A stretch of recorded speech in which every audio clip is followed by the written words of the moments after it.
So we're nearing the end of July. I thought I'd throw together a list of my 10 very favorite fragrances for hot weather in general. So my viewers right now in the Southern Hemisphere might decide to wait a few months before they give these ones a try. But one thing is certain, these fragrances are all great and they really shine in the hot weather.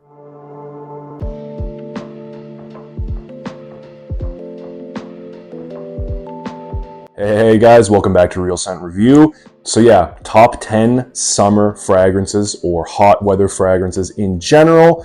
These ones here are mixed. Some of them are going to be pretty well known. Some of them are going to be virtually unknown in the fragrance community. A couple of them even might be brand new releases. But yeah, each one of these is just absolutely stellar in its own way.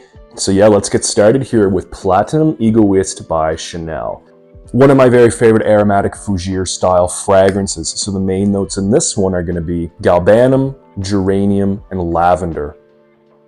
So this is a very clean, very crisp, a very metallic aromatic fougere style fragrance. It absolutely does take elements of the classic aromatic fougere, so notably the minty, creamy geranium and the soapy, kind of spicy, sweet lavender. Definitely get those two notes in this fragrance, but this one is pushing into metallic territory with the galbanum. So it's a very sharp herbal note that we get here coming from the galbanum.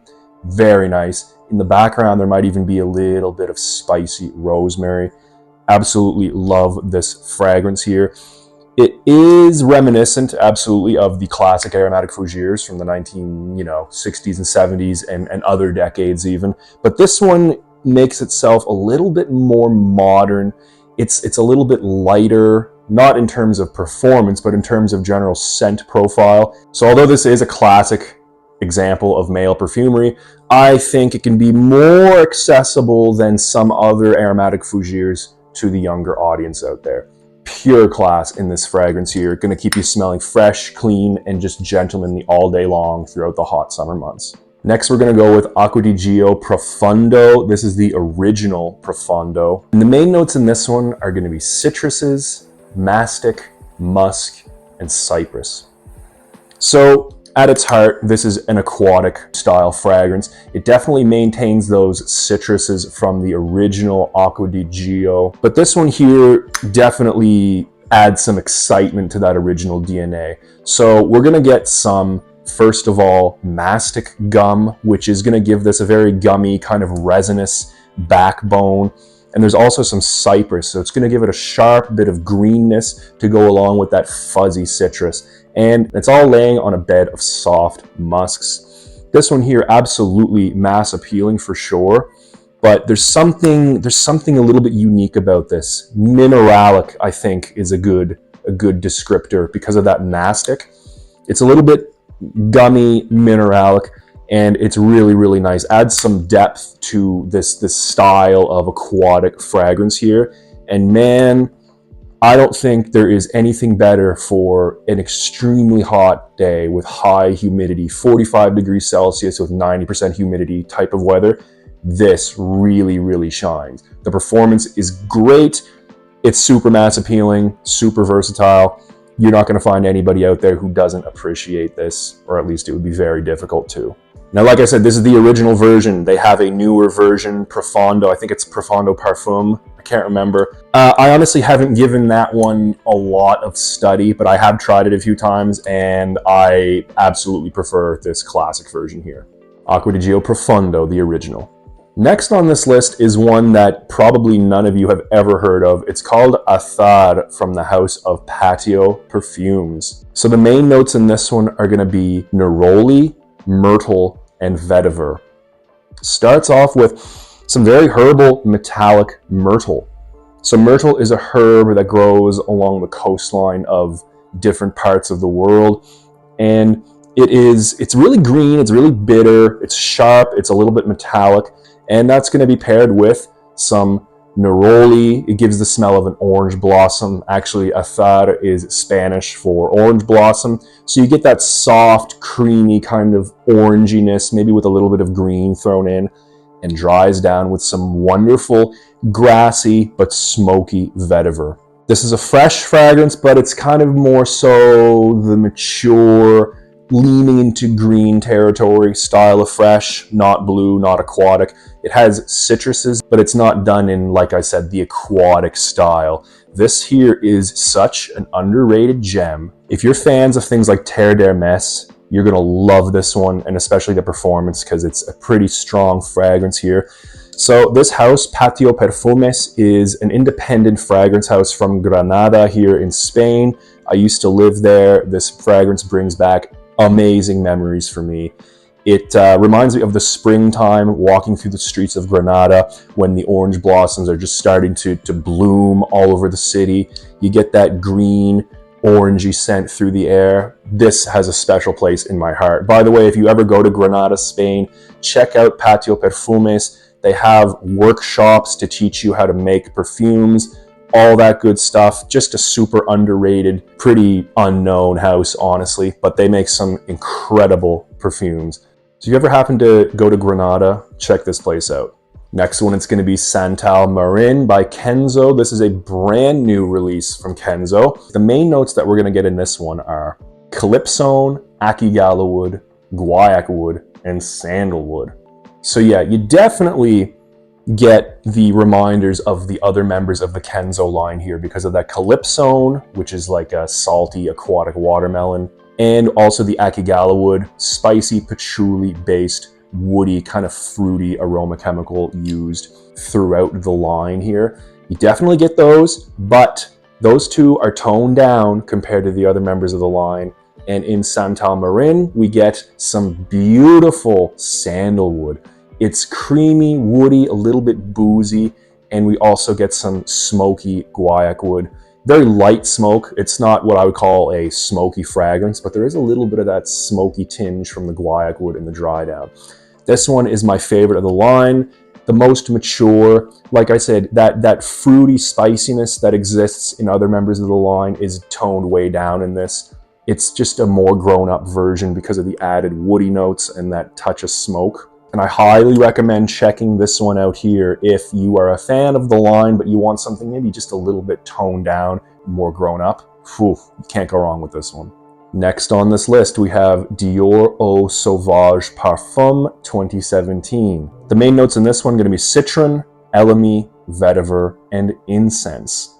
Also, in the fire dry down, there might be just a hint of vanillic sweetness as well. But mostly, this is a very heavy citric resinous fragrance with some hints of vetiver there in the background, a little bit of incense in the bottom. And man, it is absolutely exquisite the way this smells. It's a little bit mature, it's grown up, but it has a modernity to it because of that light touch of sweetness in here. The citron is very strong. It's a very bitter, almost lemony type of citrus, and paired with that resinous elemi gives it just a beautiful depth that is hard to find in a lot of otherwise fresh fragrances out there. This is a masterpiece. This is an exceptional fragrance. Although it is fresh, like I said, it has that resinous depth. There's a touch of smoky incense in the bottom and a hint of vanilla. There's a little bit of soapiness to this, but it doesn't go quite as soapy as the original Eau Sauvage. Like I said, it's classic, but it has some modern characteristics, and the performance on this is really, really good. For a fresh green fragrance, it's pretty hard to beat this in terms of performance. All in all, 10 out of 10 fragrance. This is one of the best I've ever smelled. Eau Sauvage Parfum 2017 by Dior. Next on this list, another beast. This is Sultan Vetiver by Nishane. So the main notes we're going to get in this one are vetiver, neroli, and pink pepper. Although in the background, there's a little bit of honeyed sweetness that I find as well. Adds a really interesting backdrop to an otherwise very strikingly green vetiver-filled fragrance. So this fragrance here mixes three types of vetiver. We get the bourbon vetiver, we get the Haitian vetiver, and the Java vetiver. It's a vetiver-centric fragrance through and through. We get all different characteristics of the three types of vetiver. They're given a chance to develop and mix with one another throughout the entire lifespan of this fragrance. So we get the grassiness, we get a little bit of smokiness, we get some vegetal, almost watery characteristics coming from that vetiver as well. Really interesting, really complex fragrance with incredible performance. Now, this one is a little bit classic smelling. I don't think a lot of younger people are going to appreciate this, but if you're a vetiver fan, if you're a true vetiver fan, you absolutely need to try this in your collection. If you have a more mature demeanor about you, you want to smell fresh but not aquatic or blue, for example, this is gonna be a really good one to have, I think. This is Sultan Vetiver by Nishane. Next on the list is gonna be Bergamask by Orto Parisi. So the main notes in this one are gonna be bergamot, musk, sandalwood, and cedar. So for a citrus fragrance, this is one of the strongest you can get on the market. The longevity and projection on this thing are unreal.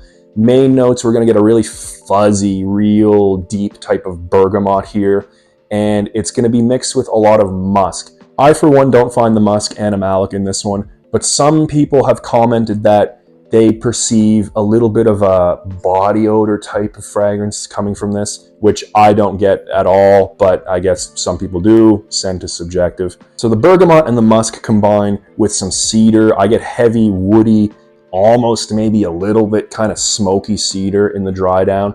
But where this fragrance really shines is its inclusion of sandalwood. It's technically javanol that's being used, which is made to mimic the smell of sandalwood. Interestingly, if you put your nose close to your skin, I, for one, don't really detect the sandalwood, but the sillage of this fragrance, when you're moving around, the scent trail that gets left behind is dominated by a really beautiful sandalwood accord.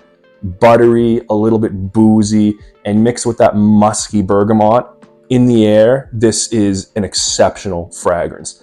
And on top of that, it's going to last you all day or all night because the performance, like I said, incredible. Bergamask by Orto Parisi. Next on this list is going to be my favorite fragrance of all time. This is Vetiver Patchouli by Montale. So the main notes in this one are going to be carrot seed, vetiver, and patchouli. Interesting, carrot seeds. It's going to give this fragrance a kind of vegetal, watery characteristic. It's mixed with some grassy green, slightly woody vetiver, and, you know, a typical kind of spicy, kind of earthy, maybe a touch sweet patchouli. It's an amazing fragrance. There's nothing overly complex about this. It's not like it's linear, but it's not like particularly exciting, I guess you could say, but it is blended to perfection. There's only 3 notes that I can detect in this fragrance, but they are blended so nicely. This scent triggers something deep within my brain. There's just something about it that absolutely captivates me, and other people feel the same way. I get like a ton of compliments when I'm wearing this in the streets. It's a really fresh, mature style of fragrance. Like, you know, it's fresh and it's versatile and it's a little bit mature, but at the same time, it's not like old man smelling. It's not dated. It's not the same type of freshness that you'd find in like this, for example. But it is a little bit heavy on the vetiver. It has some of that classic touch of male perfumery, but at the end of the day, it garners a ton of compliments, and most importantly, it grabs my attention, it captivates me. There's something about this fragrance that I absolutely cannot get enough of, and it is my favorite fragrance for all of those reasons. Vetiver Patchouli by Montale. Get your noses on this one, guys, trust me. The penultimate member of this list is Dior Homme Sport 2021 version. So there is also a 2017 version. I'm not going to be talking about that one. This is the re-release from 2021. The main notes in this one are going to be grapefruit, elemi, pink pepper, and woods. And you know, throughout the entire development of this fragrance, I actually detect just a hint of iris hanging around all those other notes. This actually kind of harkens back a little bit to the original Dior Homme DNA. But yeah, mostly what we're going to get in this one is a grapefruity freshness, but it's also got some elemi resin in this, so it's going to be a little bit resiny. There's some vague type of woodiness in the background. I'm thinking it might be Iso E Super, an aroma chemical made to mimic, you know, a general woody type of smell. Because I know in the original Dior Homme Sport and Dior Homme 2020, Iso E Super is used in spades, and I get similarities to those other two fragrances. But man, this imparts a really classy style freshness. It's mature, but at the same time, I think, you know, somebody with a mature sensibility about them can get away with this at any age, because it's not dated. It's not like classic. It's just classy. Very fresh, but it doesn't touch aquatic. It doesn't touch the blue style. It's very much just a fresh, really, really, really easy to like fragrance here, but it is really, really good. So if you want something fresh, and by the way, with good performance, but you just don't want to bother with any of those blue aquatics, but also you don't want to smell dated or too mature, Dior Homme 2021 is going to be the perfect fragrance for you. So number one on this list, this is a fairly recent acquisition of mine. This is Monsieur from Rogue Perfumery. The main notes in this one are going to be lavender, geranium, fir, and carnation. So this is very much an aromatic fougere. It is so good. If you like aromatic fougères, you know, turn this video off right now and go check this one out.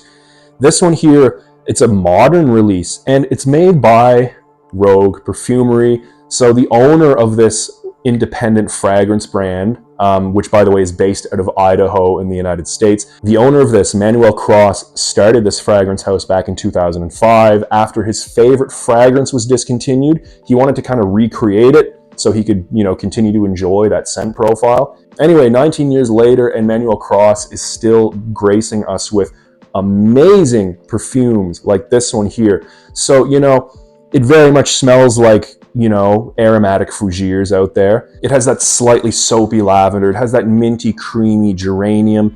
Also has a little bit of fir, so it has a little bit of pininess to it. And also, I think I detect deep down some spicy kind of floral carnation flower. Spicy, little floral and creamy. This is, like I said, combines a lot of different elements of classic aromatic fougères, but this one here has unrivaled depth, and the performance is so good on this one here. My big gripe with aromatic fougères, although I absolutely love the genre, is that so many of them are so weak on the skin.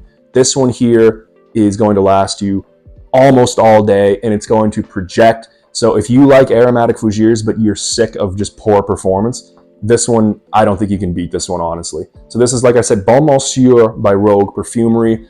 This is the only fragrance that I actually know from the house. I want to sample some other ones, but man, let me tell you, this aromatic fougere, I could get rid of all my other ones and keep this one. I'd be set for life because this is the best aromatic fougere I've ever smelled.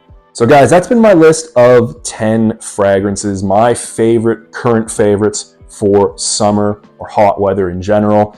Some of these ones are going to be really unique. Some of them are going to be pretty well known, but every single one of them is special to me for one reason or another. I love absolutely all of them, and I just can't get enough of them. I'm going to be getting a lot of use out of these ones this summer.